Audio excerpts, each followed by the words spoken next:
Dr. Salazar, the Executive Director of the Employment Section of the ILO, is joining us at the State Department today. And Dr. Salazar, given the conversation that we've had about youth unemployment, what are some of the policy options that you at the ILO are able to discuss with governments around the world?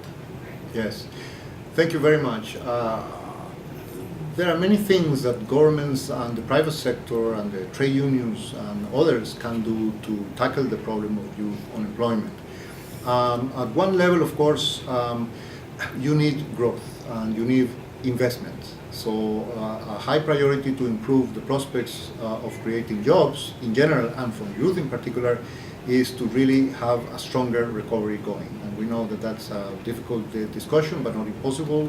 Prospects are improving in some countries, including in the United States, but the recovery continues to be relatively weak. Now, while you have a stronger recovery, there are many things that can be done.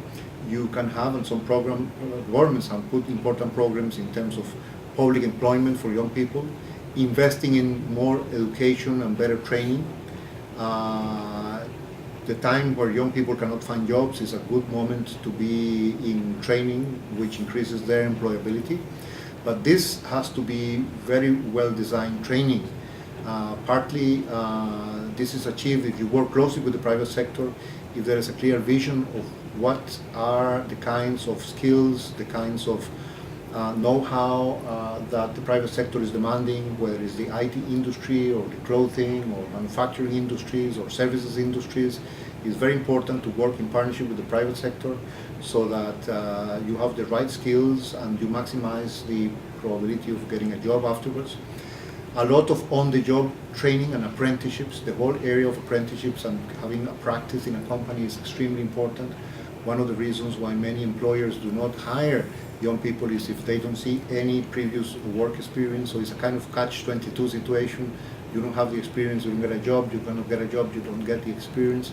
So that is something where the government can step in with apprenticeships, make investment, and break this vicious circle, which will create enormous opportunities in the future for young people.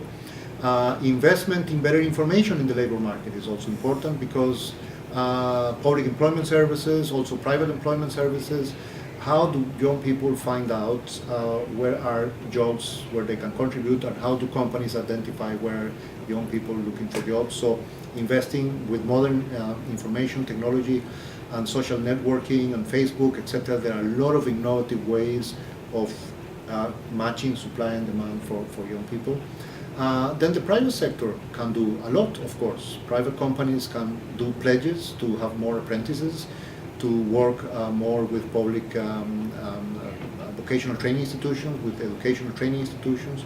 The work at the sectoral level in specific clusters, at the local level, local governments, there's a lot that can be done as well. Ultimately, all these problems are very localized. This is not just a matter of federal or national problems, but also local initiatives. So there is a lot that can be done, and this is what the ILO firmly believes, and we're calling for this, so much so that the ILO is organizing a major youth employment forum in May this year, just before the International Labour Conference, which has the topic of the youth employment crisis as one of the key issues in the discussion.